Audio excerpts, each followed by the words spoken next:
রাজধানীর শাহালী থানা পুলিশের বিরুদ্ধে ভয় দেখিয়ে টাকা আদায়ের অভিযোগ। বরখাস্ত ৩ সদস্য। অপরাধ বিশেষজ্ঞদের মত দেখা দেবে আস্থার সংকট। আইনি প্রক্রিয়ার মাধ্যমে প্রক্রিয়ায় যা উল্লেখ আছে সেই দৃষ্টিতে সকল অপরাধী বা অভিযোগ্য অপরাধকে বিচার করা, তদন্তের নামে প্রশ্নবিদ্ধ তদন্ত না করা। আস্থা জোরদারের সামনে এগোতে চায় ওয়াশিংটন। ঢাকা ত্যাগের আগে বললেন ডোনাল্ড লু, সম্পর্ক উন্নয়নে আগ্রহী বাংলাদেশও, জানালেন পররাষ্ট্রমন্ত্রী। র্যাবের কিছু ব্যক্তি বিশেষের উপর যে স্যাংশন হয়েছিল সেটি আমাদের সম্পর্কের ক্ষেত্রে প্রভাব তো ফেলেছিল। দীর্ঘ প্রক্রিয়ার মাধ্যমে সেটি হয়েছিল। সেই উজ্জ্বলের প্রক্রিয়াটাও একটু লম্বা। নির্বাচন ইস্যুতে অবস্থান পরিবর্তন করেনি পশ্চিমারা, দাবি মির্জা ফখরুলের। বললেন মিথ্যার ওপর বেশি দিন টিকতে পারবে না সরকার। তারা একটা অবাধ সুষ্ঠু নিরপেক্ষ নির্বাচনের পক্ষে কথা বলছেন। তারা তাদের দেশের প্রয়োজনে যেটা উপকারী মনে করছেন সেটা করছেন, কিন্তু তা কিন্তু বাংলাদেশের জনগণের বিরুদ্ধে গিয়ে করছেন না। রাজধানীর কিডনি ফাউন্ডেশন হাসপাতালে কলেজ ছাত্রের মৃত্যু, দায়িত্বে অবহেলার অভিযোগে থানায় পরিবারের আর্জি, কর্তৃপক্ষের অস্বীকার।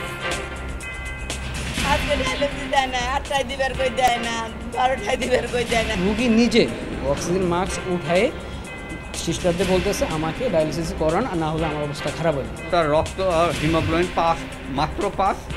এক্ষেত্রে ডায়ালিসিস দিলে রোগী হঠাৎ করে পড়ে যেতে পারে, আর ডায়াল না দিলে অসুবিধা হবে। এই সমস্ত চিন্তা করে তাকে ডিলে করা হচ্ছিল। খুলনা শহরে সুপেয় পানির সংকট, গ্রীষ্মের স্তর নেমে যাওয়ায় টিউবওয়েলে ওঠে না পানি। ওয়াসার কার্যক্রম নিয়ে নানা অভিযোগ। ওয়াসার পানিতে এত গন্ধ আসে যে আমরা ব্যবহার করতে পারি না। এই পানি খাওয়া যায় না ভাই, এটা শুধু ওই বাথরুমের জন্য, গোসল করার জন্য। কোরবানি ঈদের আগে অস্থির মশলার বাজার, পর্যাপ্ত আমদানি হলেও ডলারের মূল্য বৃদ্ধির অজুহাত, মোকামে তদারকির তাগিদ।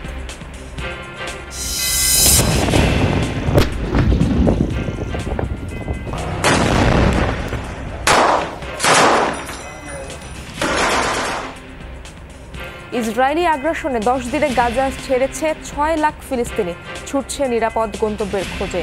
কোনো ক্যাম্পেইনেই তিল ধারণের ঠাঁই। যুক্তরাষ্ট্রের পথে বাংলাদেশ ক্রিকেট দল। টি-20 বিশ্বকাপ ছাড়াও স্বাগতিকদের বিপরীতে খেলবে 3 ম্যাচের সিরিজ।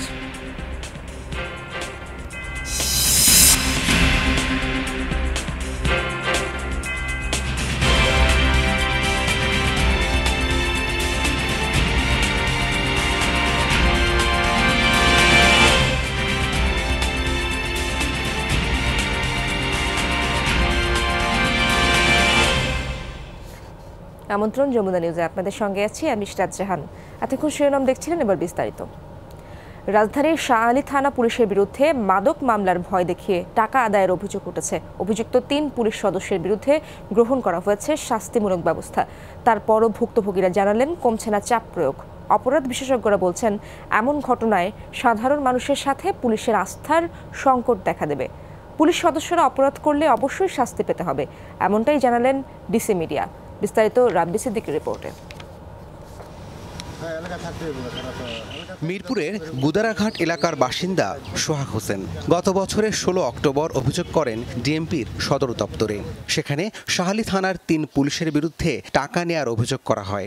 এরপর থেকেই নানামুখী চাপে আছেন বলে অভিযোগ ভুক্তভোগীর। 3 জনের নামে কমপ্লেন করছিলাম, 3 পুলিশের নামে। এখন তো আমার জীবন নিয়ে টানাটানি, হাইজ নিয়ে দাঁড়ায় থাকে, মাইকু নিয়ে দাঁড়ায় থাকে আমার উঠায় নেওয়ার জন্য।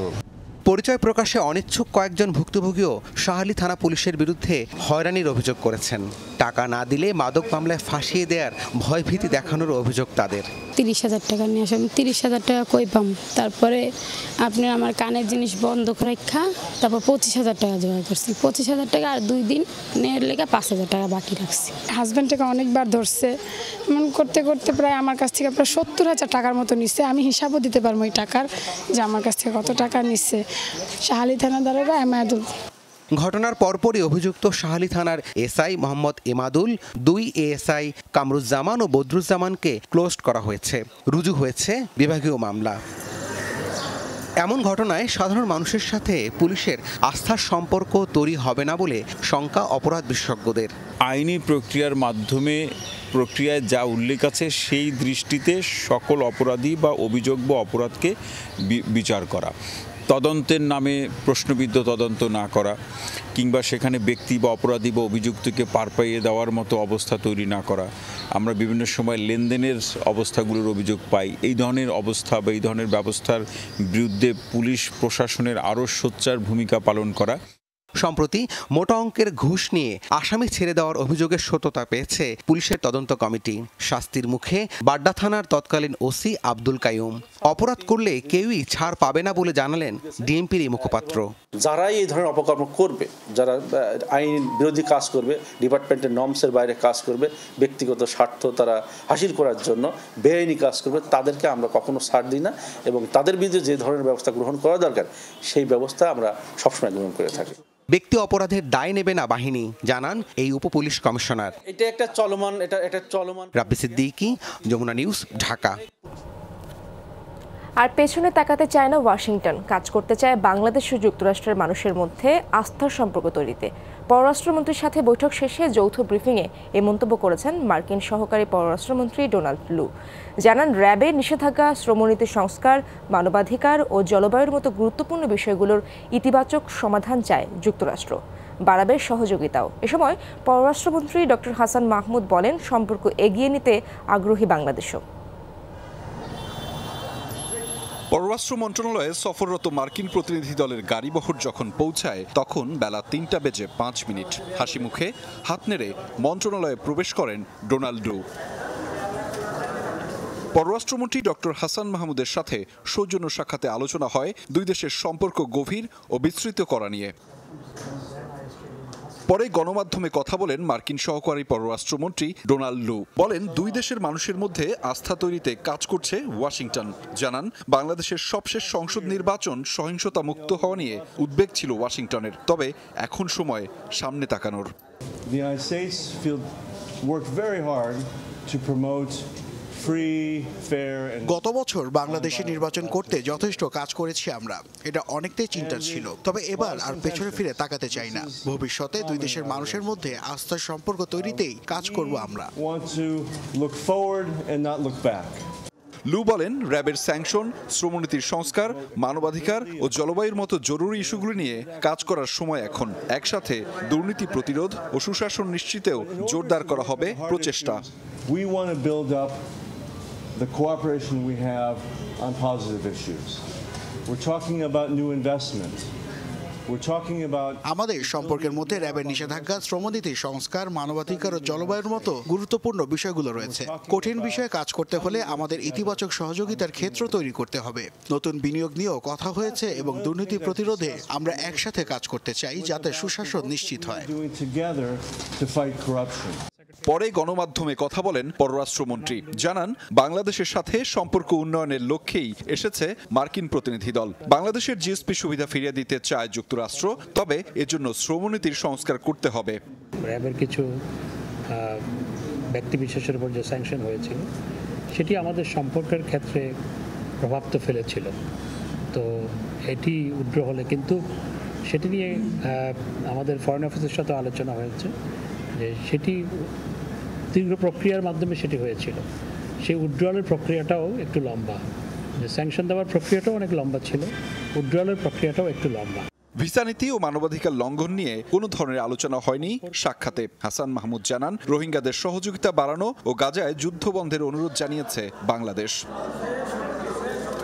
এর আগে দুপুরে রাষ্ট্রীয় অতিথি ভবন পদ্মায় পররাষ্ট্র সচিব মাসুদ বিন মোমেনের সাথে মধ্যাহ্নভোজে অংশ নেন সফররত মার্কিন সহকারী পররাষ্ট্রমন্ত্রী ডোনাল্ড লু।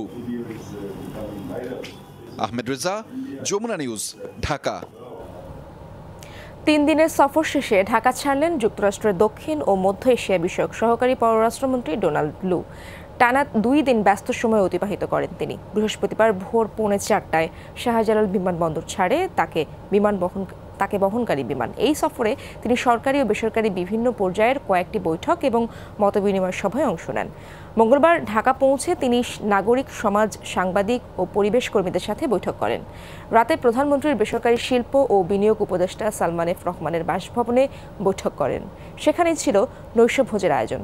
বুধবার তিনি পররাষ্ট্র সচিব, পরিবেশ মন্ত্রী এবং পররাষ্ট্রমন্ত্রীর সাথেও বৈঠক করেন।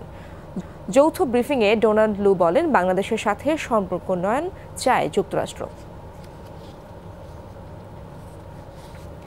বাংলাদেশের নির্বাচন নিয়ে পশ্চিমারা অবস্থান পাল্টায়নি। কূটনৈতিক সম্পর্ক অব্যাহত রাখার অংশ হিসেবেই সফর করছেন ডোনাল্ড লু, এমন দাবি করেছেন বিএনপি মহাসচিব মির্জা ফখরুল ইসলাম আলমগীর। বলেছেন, দুর্নীতি, অনিয়ম, স্বজনপ্রীতির মাধ্যমে সরকার দেশকে মাফিয়া রাষ্ট্রে পরিণত করেছে। আরেক অনুষ্ঠানে দলটির স্থায়ী কমিটির সদস্য নজরুল ইসলাম খানের মন্তব্য, সরকার গ্যাস উত্তোলন না করে লুটপাট করতেই এলএনজি আমদানি করছে। বাংলাদেশ ব্যাংকের রেফারেন্স দিয়ে বলা হচ্ছে যে তারা আশা করছে যে IMF এর পরের কিস্তিটা পেলে রিজার্ভটা কিছু বাড়বে। তার মানে ঋণ করে রিজার্ভ বাড়ানো, এটা কতটা রিজার্ভ ভাবা দরকার। জনগণকে সারাক্ষণ প্রতারণা করছে, মিথ্যা কথা বলছে, মিথ্যা ডাটা দিচ্ছে, মিথ্যা তথ্য দিচ্ছে, এবং যারাই তথ্য আনতে যায় দেখবে যে তাদেরকে বন্ধ করে দিচ্ছে। ফিলিস্তিনে দুর্বিষহ জীবনযাপন করছে হাজার হাজার নারী ও শিশু। তাদের রক্ষায় জাতিসংঘকে দ্রুত ব্যবস্থা নেওয়ার আহ্বান জানিয়েছেন প্রধানমন্ত্রী শেখ হাসিনা। বলেন, যুদ্ধ নয়, শান্তির পক্ষে বাংলাদেশ। জনসংখ্যার বৈচিত্র্য এবং টেকসই উন্নয়ন শীর্ষক দুদিনের বৈশ্বিক সম্মেলনের উদ্বোধনী অনুষ্ঠানে যোগ দিয়ে তিনি এসব কথা বলেন। বিভিন্ন দেশের প্রতিনিধিদের উপস্থিতিতে বৈশ্বিক সংলাপের সুপারিশগুলোর প্রতি সবাই রাজনৈতিক অঙ্গীকার ব্যক্ত করবেন, এমনটাই প্রত্যাশা করেন প্রধানমন্ত্রী। বর্তমানে দেশের শ্রমশক্তির 42 ভাগ নারী। 2030 সালের মধ্যে সংখ্যাটি বেড়ে 50 ভাগে দাঁড়াবে, এমনটা উল্লেখ করেন শেখ হাসিনা।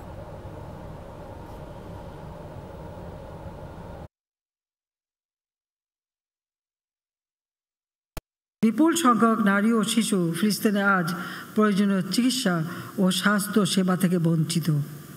প্রতিনিয়ত জীবন মৃত্যুর সঙ্গে তারা লড়াই করছে। আমি আশা করি জাতিসংঘ সহ অন্যান্য আন্তর্জাতিক সংস্থা সেখানে সকলের জন্য, বিশেষ করে নারী ও শিশুর জন্য প্রয়োজনীয় স্বাস্থ্য সেবা নিশ্চিত করতে আরও কার্যকর ভূমিকা পালন করবে। আমরা যুদ্ধ চাই না, শান্তি চাই। চিকিৎসা অবহেলায় রাজধানীর কিডনি ফাউন্ডেশন হাসপাতালে এক কলেজ ছাত্রের মৃত্যু হয়েছে। এই অভিযোগে মিরপুর থানায় একটি জিডি করেছে পরিবার। তাদের দাবি, ডায়ালাইসিস বিভাগে কর্তব্যরত চিকিৎসক ও নার্সদের হেয়ালিপনার কারণেই মৃত্যুর কোলে ঢলে পড়ে তাদের সন্তান। হাসপাতাল কর্তৃপক্ষের বক্তব্য, রোগীর অবস্থা অতি সংকটাপন্ন ছিল, সে কারণেই ডায়ালাইসিস দিতে সময় নিয়েছেন তারা। মহিউদ্দিন মধুর রিপোর্ট।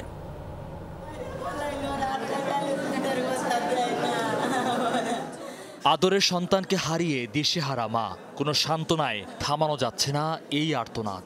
আজকে ডায়ালিসিস দেয় না, 8টায় দিবার কই দেয় না, 12টায় দিবার কই দেয় না। জুতি ম্যাম আইসা নিজে বইলে গেল, ডিউটি ডাক্তার ফের মতো হয়ে গেছে, কয় দেরি হবো, মেশিন খালি নাই। বছরখানেক ধরে কিডনি জটিলতায় ভুগছিল রাজধানীর মাইলস্টোন কলেজের ছাত্র সাজ্জাদ হোসেন।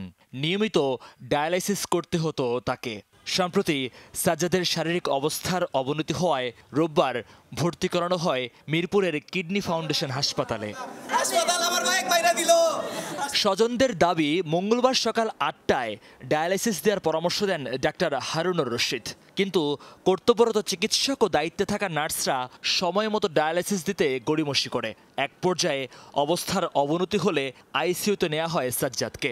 সেখানেই তাকে মৃত ঘোষণা করেন চিকিৎসক। কিডনি ক্রিয়েটিনিন কম, তখন থেকেও ডায়ালিসিসের উপরে আছে, প্রায় অলমোস্ট হলো 1 বছরের কাছাকাছি। রুগী নিজে অক্সিজেন মাস্ক উঠায় সিস্টারদের বলতেছে আমাকে ডায়ালিসিস করান, আর না হলে আমার অবস্থা খারাপ হবে। হাসপাতালের চিফ কনসালটেন্ট অধ্যাপক ডাক্তার হারুনুর রশিদের পরামর্শে চিকিৎসা নিচ্ছিল সাজ্জাদ। এই চিকিৎসক বলছেন, অতি সংকটাপন্ন রোগীকে ডায়ালাইসিস দেয়া ঝুঁকি আরো বাড়িয়ে দেয়, সে কারণেই বিলম্ব হচ্ছিল। আমি যেটা বলেছিলাম, দেখেন আপনার রোগী খুবই খারাপ, কিন্তু তার রক্ত হিমোগ্লোবিন মাত্র 5। এক্ষেত্রে ডায়ালিসিস দিলে রোগী হঠাৎ করে মরে যেতে পারে, আর ডায়ালাইসিস না দিলে অসুবিধা হতে পারে। সেটা একটা ডাবল শোরের বিষয়, ডায়ালিসিসকে দিব কি দিব না। সুতরাং এই সমস্ত চিন্তা করেই তাকে ডিলে করা হচ্ছিল। সাজ্জাদের বাবা একটি অভিযোগ দায়ের করেছেন মিরপুর মডেল থানায়। পুলিশ বলছে ঘটনা খতিয়ে দেখছে তারা থানায় একটা রিটার্ন দিছে যে তাদের রোগী অবহেলার কারণে মৃত্যু হয়েছে। হ্যাঁ, এইটা আমরা আসছি মাত্র, দেখি অনুসন্ধান করে কতটুকু কি। সাজ্জাদ তার পরিবারের সাথে সাভারের বিরুলিয়ায় থাকতেন। 3 ভাই ও বোনের মধ্যে সাজ্জাদ সবার বড়।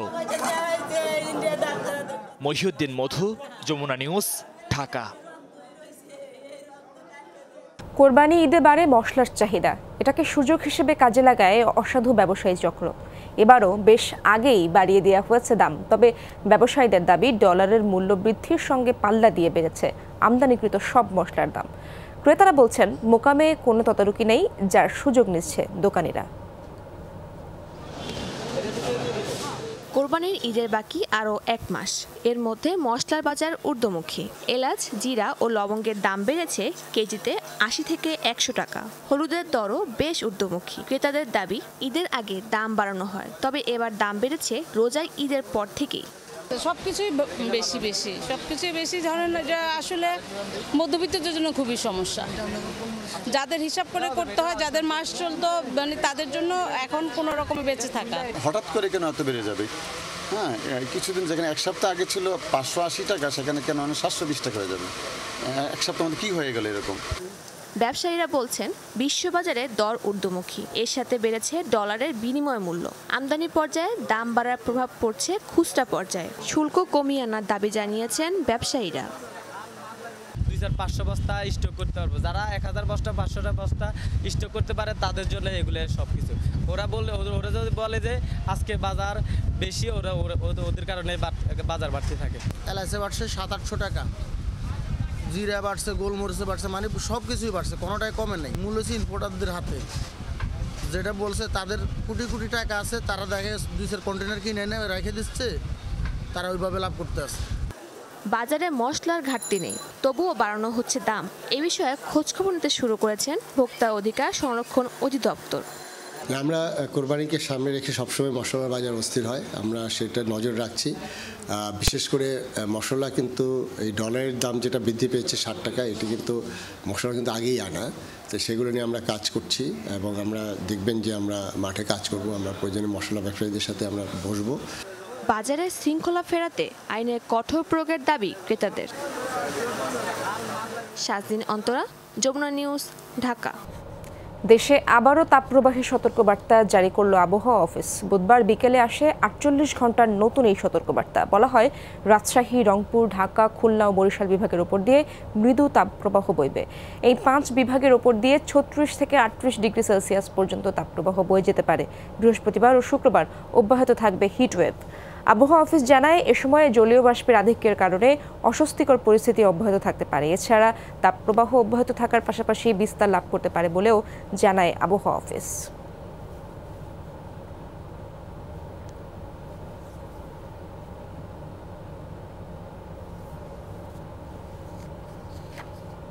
দর্শক, তাপপ্রবাহের বিষয়ে আরও খবর জানবো সহকর্মীদের কাছ থেকে। প্রথমেই যাচ্ছি রাজধানীতে আমার সহকর্মী শওকত মঞ্জুর শান্তর কাছে। রাজধানী খবর জানবো সহকর্মীদের কাছ থেকে। প্রথমেই যাচ্ছি রাজধানীতে আমার সহকর্মী শওকত মঞ্জুর শান্তর কাছে। রাজধানীর আগারগাঁও এলাকায় আছেন তিনি। শান্ত, আবহাওয়াবিদরা কি বলছেন আজকের তাপমাত্রার বিষয়ে এবং নগর জীবনের প্রভাব আপনি কেমন দেখছেন? তাপমাত্রা তো কিছুটা বেড়েছে মনে হচ্ছে।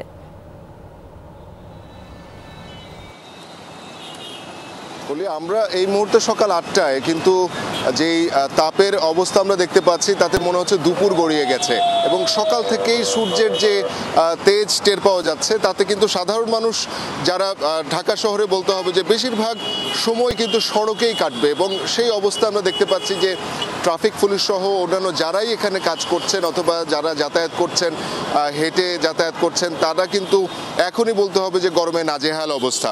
এবং আবহাওয়া অফিস থেকে আমরা যতটুকু তথ্য পেয়েছি সেটি আসলে আজকে ঢাকা শহরে বা ঢাকা বিভাগে দুপুর 2টা নাগাদ তাপমাত্রা 38 ডিগ্রি পর্যন্ত উঠে যেতে পারে, যেটি আসলে অনুভূত হতে পারে প্রায় 40 বা 41 ডিগ্রি সেলসিয়াস। এবং দেশের সর্বোচ্চ তাপমাত্রার কথা যদি বলি তাহলে হচ্ছে যে চাঁপাইনবাবগঞ্জ জেলার ভোলারহাটে কিন্তু তাপমাত্রা আজকে অনুভূত হতে পারে 40 ডিগ্রির মতো। যদিও এখন পর্যন্ত দুপুর 2টা পার হওয়ার পরে হয়তো বা আমরা তথ্যপত্র পেতে পারবো, কিন্তু এখন থেকেই যে পূর্বাভাস পাওয়া যাচ্ছে তাতে জনজীবনে কিন্তু বড় একটি প্রভাব পড়তে যাচ্ছে এবং আগামী 2 থেকে 3 দিন এই তাপপ্রবাহ চলমান থাকবে। বিশেষ করে আগামীকাল কিন্তু এই তাপমাত্রা আরও বেড়ে যেতে পারে বলে একটা শঙ্কা রয়েছে। এখন যেটি আসলে আবহাওয়াবিদ সহ চিকিৎসক যারা রয়েছে তারা কিন্তু বলছেন যে দীর্ঘক্ষণ টানা রোদে না থাকা এবং সবাই যাতে নিজের শরীরের তাপমাত্রা কিছুটা কম থাকে এই ধরনের খাবার খাওয়া, পানীয় খাওয়া এবং হিট ওয়েভে যাতে নিজেকে নিরাপদ রাখা যায়, একটু ছায়াযুক্ত জায়গায় থাকা যায়, সেই পরামর্শ কিন্তু দেয়া হচ্ছে। ইরশাদ। শান্ত, আপনাকে ধন্যবাদ। দর্শক, শান্ত আমাদের সাথে যুক্ত হয়েছিলেন বিজয় সরণি থেকে। দর্শক, এবার চুয়াডাঙ্গা থেকে আমার সাথে যোগ দিয়েছেন আমার সহকর্মী জিসান আহমেদ। জিসান, কতটা গরম অনুভূত হচ্ছে সেখানে, এবং সেখানে তো সর্বোচ্চ তাপমাত্রা বরাবরই অনুভূত হয়, তো আজকে সেখানে কি অবস্থা এবং দিন ও রাতের তাপমাত্রার তারতম্য কেমন সেখানে? ইশরাত, আপনি জানেন যে গত এপ্রিল এবং মে মাসের শুরু জুড়েই কিন্তু চুয়াডাঙ্গায় 37 দিন টানা তাপপ্রবাহ অব্যাহত ছিল। তারপর গত 6 মে বৃষ্টির দেখা মেলে। সেই বৃষ্টির পরতে কিছুটা স্বস্তি ফেলে জনজীবনে। তারপর আমরা দেখছি যে বৃষ্টির পরের এক সপ্তাহ কিছুটা স্বাভাবিক থাকলেও তাপমাত্রা কিন্তু গত 3 দিনে আবার বাড়তে শুরু করেছে। অসহনীয় হয়ে উঠছে আবারও তাপমাত্রার পারদ। 36 থেকে 37 ডিগ্রির ঘরে অবস্থান করছে তাপমাত্রা। আজ সকালেও আমরা দেখি যে ভ্যাপসা গরম অনুভূত হচ্ছে, বাতাসের আর্দ্রতার পরিমাণ বেশি, জলীয় বাষ্পের আধিক্য বেশি। এই কারণে গরমের যে অস্বস্তি, সেই অস্বস্তির মাত্রা আরও কয়েক গুণে বেড়ে যাচ্ছে। সাধারণ মানুষ একেবারে হাহুতাশ করছে, হাঁসফাঁস অবস্থা গোটা জনজীবনের। আমরা দেখছি যেহেতু 2 দিনের রেড অ্যালার্ট জারি করেছে, এর মধ্যেও কিন্তু জেলার যেসব শিক্ষা প্রতিষ্ঠানগুলো রয়েছে, স্কুল, কলেজ, মাদ্রাসা, এইগুলো কিন্তু আসলে প্রতিদিনের মতোই খুলেছে এবং শিক্ষার্থীরা আসছেন। এই গরমের মধ্যেও তারা শ্রেণী কার্যক্রমে অংশ নিচ্ছেন। যদিও অভিভাবকদের পক্ষ থেকে এখনো পর্যন্ত যেটি আমরা কথা বলে জানতে পেরেছি যে এই গরমে আসলে শিক্ষার্থীদের স্কুলে নিয়ে আসলে অনেকেই অসুস্থ হওয়ার আশঙ্কা থাকে, সেই জন্য কিন্তু উপস্থিতির হার তুলনামূলক কম। আর কথা বলেছিলাম আবহাওয়া অফিসের সাথে। আবহাওয়া অফিসের যে পূর্বাভাস, তারা বলছে যে আগামী 2-1 দিনের মধ্যে বৃষ্টির কোনো পূর্বাভাস নেই, অর্থাৎ তাপমাত্রা আরও কিছুটা বাড়তে পারে এবং রাত এবং দিনের মধ্যেকার যে পার্থক্য, সেই পার্থক্য খুব বেশি অনুভূত হচ্ছে না। কেননা দিনের বেলাতেও যেরকম ভ্যাপসা গরম, রাতের বেলাতেও কিন্তু আসলে সূর্য ডুবে যাওয়ার পরেও সেই গরমের তীব্রতা কিংবা গরমের যে অনুভূতি, সেটি কিন্তু আসলে অনুভূত হচ্ছেই। জি স্যার, আপনাকে অনেক ধন্যবাদ। ডেঙ্গুতে আক্রান্ত হয়ে 24 ঘন্টায় মারা গেছে 3 জন। এ নিয়ে চলতি বছর 32 জন প্রাণ হারালেন ডেঙ্গুতে। ডেঙ্গু বিষয়ক নিয়মিত প্রতিবেদনে এ তথ্য জানিয়েছে স্বাস্থ্য অধিদপ্তর। সারা দেশে গত 24 ঘন্টায় ডেঙ্গু জ্বরে আক্রান্ত হয়ে হাসপাতালে ভর্তি হয়েছেন 21 জন। ঢাকাসহ দেশের বিভিন্ন সরকারি বেসরকারি হাসপাতালে বর্তমানে চিকিৎসাধীন 164 জন ডেঙ্গু রোগী। জানুয়ারির 1 তারিখ থেকে 15 মে পর্যন্ত সারা দেশে ডেঙ্গু আক্রান্ত হয়েছেন 2545 জন, আর এ সময় হাসপাতাল থেকে ছাড়া পেয়েছেন 2377 জন। সুপেয় পানির সংকটে খুলনা নগরীর বেশিরভাগ বাসিন্দা। গ্রীষ্ম মৌসুমে পানির স্তর নিচে নেমে টিউবওয়েলে উঠছে না পানি। অন্যদিকে 2008 সালে নগরীতে ওয়াসার কার্যক্রম শুরু হলেও এর আওতায় নেই শতভাগ বাড়ি। আবার যেসব বাড়িতে ওয়াসার পানি পৌঁছায় তাতে প্রায় থাকে ময়লা, দুর্গন্ধ। তীব্র তাপদাহে যখন নাকাল অবস্থা, তখন খুলনাবাসীর দুর্ভোগের মাত্রা বাড়িয়ে তোলে পানির সংকট। মৌসুমের শুরুতেই নেমে যায় স্তর। এক বালতি পানির জন্য দীর্ঘক্ষণের অপেক্ষা মেয়ে বউদের। বিশুদ্ধ পানির জন্য নগরবাসী নির্ভরশীল টিউবওয়েল ও সাবমার্সিবল পাম্পের ওপর। চাহিদা মেটাতে ছুটতে হয় এক এলাকা থেকে আরেক এলাকায়। পানি আইনে পানি দিচ্ছি, কিন্তু কলে পানি উঠতেছে না, অনেক কষ্ট। আমরা বাসা বাড়ি পানি দিই, কিন্তু আমরা অনেক দূরে দূরে যে পানি নিয়ে আসি। এই কলে অনেক লোকে পানি খায়, পানির সিজনে, কিন্তু আমরা এই 6 মাস পানি পাই, 6 মাস পানি পাই না। আমরা অনেক দূরে দূরে পানি আনতে যাইতাম, পাইতাম না, অনেক গ্যাঞ্জাম হইতো, মারামারি হইতো, যার কারণে এক ভদ্রলোক আমাদের এখানে এইটার ব্যবস্থা করে দিচ্ছে। যারা ওয়াসার পানি পাচ্ছে তাদেরও অভিযোগের শেষ নেই। প্রায়ই পানিতে আসে ময়লা, থাকে দুর্গন্ধ।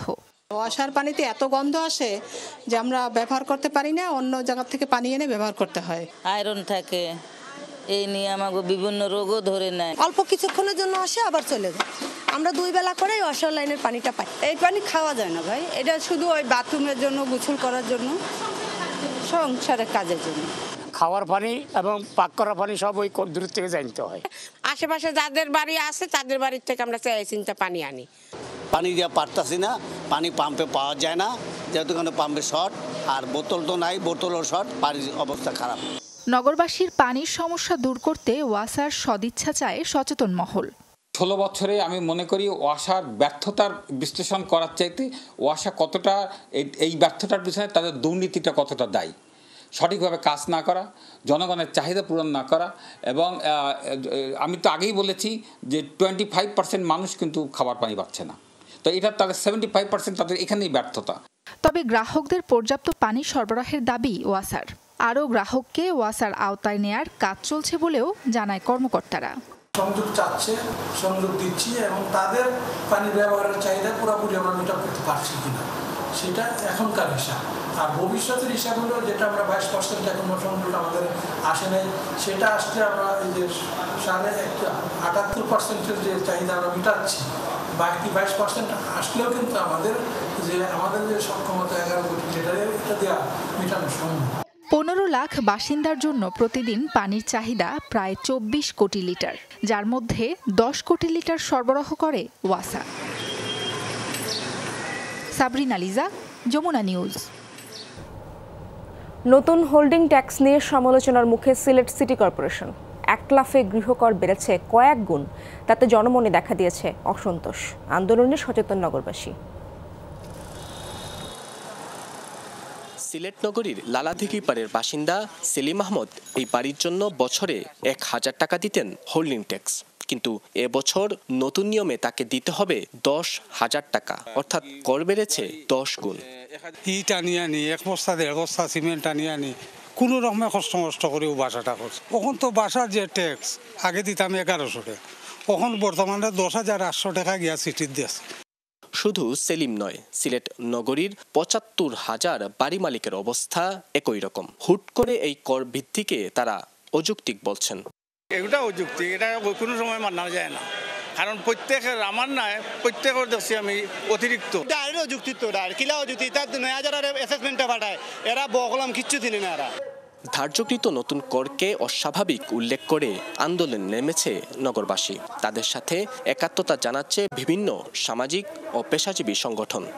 এটা গুরুতর অন্যায়, গুরুতর এটা নাগরিক সমাজের সাথে, নাগরিক বৃদ্ধের সাথে তামাশা করা হয়েছে। যারা কর দিবেন, যারা অংশীজন স্টেক হোল্ডার, তাদের মতামত না নিয়ে যদি কর নির্ধারণ করা হয় থাকে, এই পদ্ধতিটা অবৈধ। সাবেক মেয়রের দাবি, নাগরিক প্রতিনিধিদের সাথে আলোচনা ছাড়া এমন উদ্যোগ কোনোভাবেই গ্রহণযোগ্য নয়। যেহেতু জনগণের প্রতিনিধি, জনগণের প্রতিষ্ঠা, সেই ক্ষেত্রে ওনারা স্টেক হোল্ডারদের সঙ্গে আলোচনায় বসেন, বিষয়টা স্থগিত থেকে আলোচনায় বসেন এবং পরিষদের সঙ্গে আলোচনা করে এটা একটা সুন্দর পরিবেশের দিকে নিয়ে আসে। আলোচনার মাধ্যমে সহনীয় পর্যায়ে কর নির্ধারণের আশ্বাস সিটি মেয়রের। বিভিন্ন স্তরের মানুষের সাথে আলোচনা করছি এবং অফিসিয়ালি আগামী 3-4 দিন পর থেকে বিভিন্ন পেশাজীবীদের সাথে আলাপ করব। আজকে আমরা সিদ্ধান্ত নিয়েছি যে আমাদের যে অ্যাসেসমেন্ট হয়েছে, যে আমরা 27টি ওয়ার্ডের জন্য 27টি রিভিউ বোর্ড করেছি। নাগরিক সুবিধা সৃষ্টির বলে ভুতুরে হারে হোল্ডিং ট্যাক্স বাড়ানোর বিরোধিতা জানিয়েছে নগরবাসী। নাবিল হোসেন, যমুনা নিউজ, সিলেট। মনোমুগ্ধকর জারুল কৃষ্ণচূড়া ফুলে ছেয়ে গেছে রাজশাহী বিশ্ববিদ্যালয় ক্যাম্পাস। প্রকৃতির রূপে আকৃষ্ট হচ্ছেন পথচারীরা। এ বিষয়ে আরো জানাবেন সহকর্মী তারেক মাহমুদ। সরাসরি যাচ্ছি তার কাছে। তারেক, রাবি ক্যাম্পাসের এই সৌন্দর্য কতদিন থাকবে এবং কেমন দেখছেন দর্শনার্থীদের আনাগোনা? ইশরাত আর কিছুদিন হয়তো থাকবে, 10 থেকে 12 দিন হয়তো থাকতে পারে, কারণ এখানকার ফুলগুলো প্রায় কিছু ফুল কিন্তু ঝরতেও শুরু করেছে এবং কিছুদিন পরে কিন্তু ফল বের হবে। এবং আনাগোনার বিষয়ে জানতে চাচ্ছিলেন, এখন যেহেতু খুব সকাল, এখন কিন্তু শিক্ষার্থীরা ক্লাসে আছেন এবং এই সকালবেলা কিন্তু আনাগোনা থাকে না, আনাগোনা থাকে মূলত বিকেলবেলা এবং যখন ক্লাস শেষ করে রাজশাহী বিশ্ববিদ্যালয়ের বিভিন্ন বিভাগের শিক্ষার্থীরা। এবং এই যে আমি দাঁড়িয়ে আছি এখন খালেদা জিয়া হলের সামনে এবং তার পাশেই রয়েছে এই রাজশাহী বিশ্ববিদ্যালয়ের যে মুন্নুজান হল এবং আশেপাশের যে পশ্চিমপাড়া এলাকার আমি যেটা রয়েছে পশ্চিমপাড়া এলাকার, এখানে মেয়েদের যে এখানকার এই হল রয়েছে আশেপাশে কয়েকটি এবং তার পাশে বিভিন্ন বিভাগ রয়েছে, তারা কিন্তু যাওয়ার সময় কিন্তু এখানে নিজেকে ক্যামেরাবন্দি করেন। এ বাদেও বিকেলবেলা কিন্তু এই জায়গাটিতে অনেকটা ভিড় হয় এবং এখানে প্রিয়জনদের সাথে বন্ধু বান্ধব সহ সকলে আসেন এবং জারুল ফুলের যে এই সৌন্দর্য সেটি কিন্তু উপভোগ করেন এখানকার যারা রয়েছে। এবং শিক্ষার্থীরা যেমনটি বলছেন যে জারুল ফুল প্রায় সকলের কিন্তু পছন্দ এবং ক্যাম্পাসে পড়াশোনার পাশাপাশি শত ব্যস্ততার কিন্তু শত ক্লান্তিতেও কিন্তু জারুল ফুলের যে সৌন্দর্য সেটি মুহূর্তে সকলের মন ভালো হয়ে যায় এবং জারুল ফুল তাদের মনকে প্রশান্তি দেয়। এবং সেই সাথে সাথে যে এই জারুল ফুলের যে এখন ঝরে পড়েছে নিচে যে সুন্দর পাপড়িগুলো রয়েছে বেগুনি রঙের, সেগুলোতেও কিন্তু অনেকে বসে সেখানে প্রিয়জনদের সাথে বন্ধু বান্ধব সহ সকলে কিন্তু এখানে নিজেকে ক্যামেরাবন্দি করেন। এবং এই ফুলের সৌন্দর্য শুধু রাজশাহী বিশ্ববিদ্যালয়ের শিক্ষার্থী নয়, রাজশাহী শহর এবং আশেপাশের বিভিন্ন জায়গা থেকে মানুষ এসে কিন্তু এখানে ঘুরতে আসছেন এবং এই ফুলের যে সৌন্দর্য সেটি উপভোগ করছেন। ইশরাত, তারিক, আপনাকে ধন্যবাদ। উঠেছে ভোটের লড়াই। আগামী 21শে মে দ্বিতীয় ধাপে উপজেলা নির্বাচনকে ঘিরে প্রার্থীদের প্রচার গণসংযোগ তুঙ্গে। চেয়ারম্যান পদে 5 প্রার্থীর মধ্যে আলোচনায় 3 জন। কে হাসবেন, শেষ হাসি, এ নিয়ে নানামুখী আলোচনার মুখর ভোটাররা।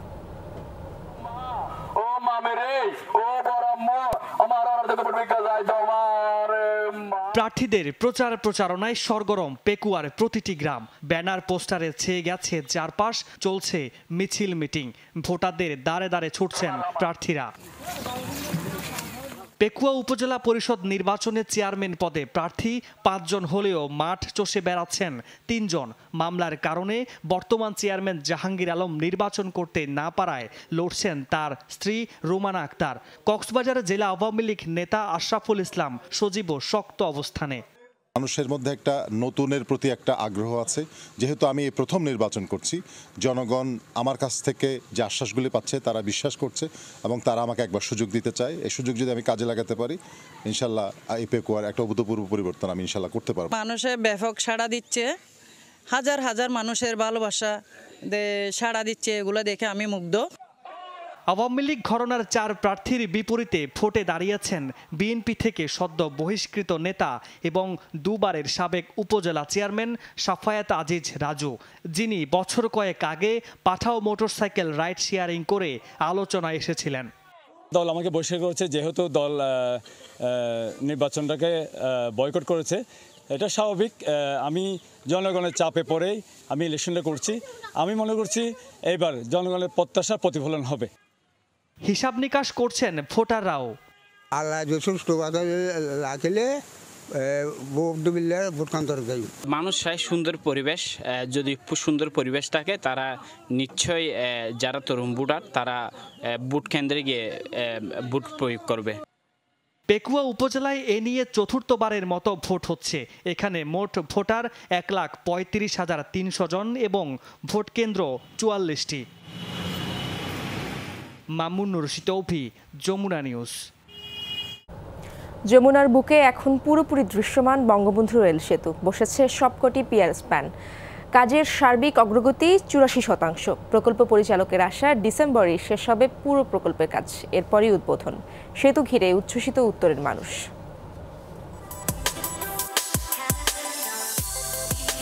প্রমত্তা যমুনা, তার বুকে দাঁড়িয়ে বঙ্গবন্ধু রেল সেতু। পুরোপুরি দৃশ্যমান দেশের মেগা এই প্রকল্প। সেতুটি দৈর্ঘ্যে 4.8 কিলোমিটার। এরই মধ্যে 50টি পিয়ার ও 49টি স্প্যানের সবগুলো বসানো শেষ হয়েছে। শেষ ভাগে ডুয়েল গেজ ডাবল লাইন নির্মাণও দ্রুত গতিতে এগিয়ে চলছে নদী শাসন, দুপাশের স্টেশন সহ বাকি কাজগুলো। দিনরাত ব্যস্ত দেশি বিদেশি শ্রমিকরা। সাবস্ট্রাকচারের সকল প্রকার কাজ শেষ, pier head, even though super স্ট্রাকচারের সকল স্পন বসানো কমপ্লিট। এখন আমাদের জয়েনে কিছু কাজ চলতেছে, সাথে স্টেশন বিল্ডিং এবং পিছনে আরটিডব্লিউর যে কাজ, রিভার ট্রিটমেন্ট প্ল্যান্ট, এই কাজগুলো চলতেছে। রেল ট্র্যাকের ওপরে কিছু কাজ আছে যেগুলো আমরা এখন রেল ট্র্যাকে ফোকাস করছি। এই মেগা প্রকল্পের সাথে কাজ করে আমি অনেক আন্তরিকভাবে আনন্দিত। প্রকল্প সংশ্লিষ্টরা বলছেন কাজের সার্বিক অগ্রগতি 84%। আশা ডিসেম্বরের মধ্যেই শেষ হবে সব কাজ, এরপরই উদ্বোধন। ট্র্যাক ইনস্টল করতে হবে, এছাড়া station bridge building, foot over bridge, station platform এবং স্টেশনের যে ট্র্যাক নির্মাণ, এছাড়া সিগন্যালিং ব্যবস্থা স্থাপন। রেল সেতু ঘিরে উচ্ছ্বসিত স্থানীয় সহ গোটা উত্তরাঞ্চলের মানুষ। এর মাধ্যমে যোগাযোগ ব্যবস্থা পাবে নতুন মাত্রা, প্রসার ঘটবে ব্যবসা বাণিজ্যে। আমরা ব্যবসায়ের দিক থেকে শুরু করে এখানে শিল্প পার্ক, ইকোনমিক জোন হয়েছে। এখান থেকে আমাদের যে কোনো প্রোডাক্ট আমরা রাজধানী থেকে দেশের বাইরে আমরা খুব সহজলভ্যভাবে আমরা পৌঁছাতে পারি। 2020 সালের 29 নভেম্বর প্রধানমন্ত্রী শেখ হাসিনা মেগা এই প্রকল্পের নির্মাণ কাজের ভিত্তিপ্রস্তর স্থাপন করেন। জাপান এবং বাংলাদেশ সরকারের যৌথ অর্থায়নে এটি নির্মিত হচ্ছে, যার ব্যয় ধরা হয়েছে 16,780 কোটি টাকা। ওবায়দুর রহমান, যমুনা নিউজ। লিচুর জন্য বিখ্যাত দিনাজপুর আর কয়েকদিনের মধ্যে সবুজের মাঝে ফুটে উঠবে লাল রঙের সুমিষ্ট লিচু। চাষিদের দাবি, তীব্র তাপপ্রবাহে প্রায় 25% মুকুল আর ফলন নষ্ট হয়েছে। ভালো ফলন না হলে ক্ষতির শঙ্কায় তারা, তাই গাছে গাছে চলছে ভিটামিন ও কীটনাশক স্প্রে। সবুজ বাগানে হালকা রক্তিম আভা, বাগানের প্রায় প্রতিটি গাছেই থোকায় থোকায় ধরেছে লিচু। তাপদাহের পর বৃষ্টিতে সতেজ হয়ে উঠেছে দিনাজপুরের লিচু বাগান। আর 15 দিন পর থেকেই সবুজ লিচু ধারণ করবে লাল রং। এরই মধ্যে গাছে ভিটামিন ও কীটনাশক স্প্রে করছেন চাষিরা। আমি পানি হালকা করে দিই, ভালো করে গোটাটা শক্ত করায়। বৃষ্টির কারণে আমাদের লিচুগুলো একটু সুস্থ আছে। ওয়েদার খারাপের জন্য লিচুগুলো ঝড়ি পড়ে যাচ্ছে। যদি এখন দাম বাজার পাই তাহলে পোষাই আসি আর কি। তবে তীব্র গরমে নষ্ট হয়েছে গাছের মুকুল ও ফল। বৃষ্টির পর আবারও তাপমাত্রা বাড়তে শুরু করায় শঙ্কায় চাষিরা। ভালো ফলন না হলে ব্যাপক ক্ষতির শঙ্কা তাদের। আমার 2-3টা বাগান আছে, তা এখন তো রোদ্রের কারণে লিচুগুলো নষ্ট হয়ে গেছে। লিচু পাক হয়েছে কেবল, এখন কি করা যায়? এখন দাম যদি পাই এটা একটা ভাগ্য। লিচুর ফলন রক্ষায় চাষিদের নিয়মিত পরামর্শ দেওয়া হচ্ছে বলে জানান কৃষি সম্প্রসারণ বিভাগের এই কর্মকর্তা।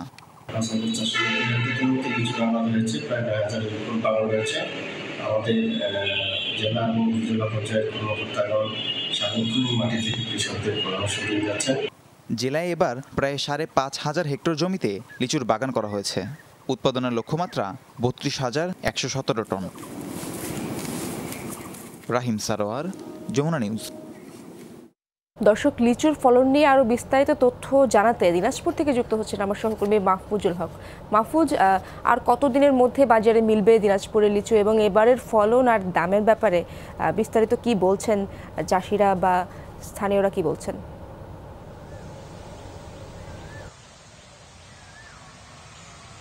হ্যাঁ, আমি শুরুতেই বলি যে আসলে আগামী 10 থেকে 15 দিনের মধ্যে দিনাজপুরের লিচু বাজারে উঠবে এবং এই যে লিচু বাজারে উঠবে এটা কিন্তু আসলে পরিপক্ক নয়।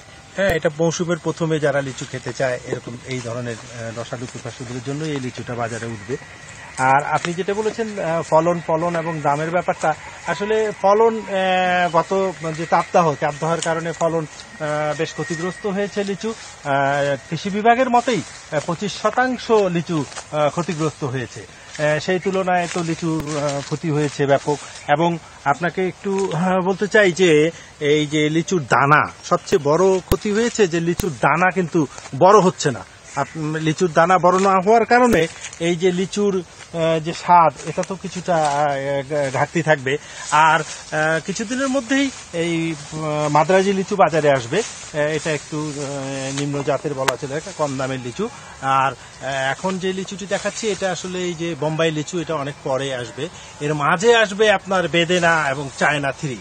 আসলে খুব স্পর্শকাতর এই লিচুটি কয়েকটি এলাকায় হয়ে থাকে। এই বেদেনা এবং চায়না 3 লিচু বাজারে ওঠার পরেই মূলত লিচুর বাজার জমে উঠবে। আমরা কথা বলেছি লিচুর বাগানীদের সাথে, পরেয়াদের সাথে।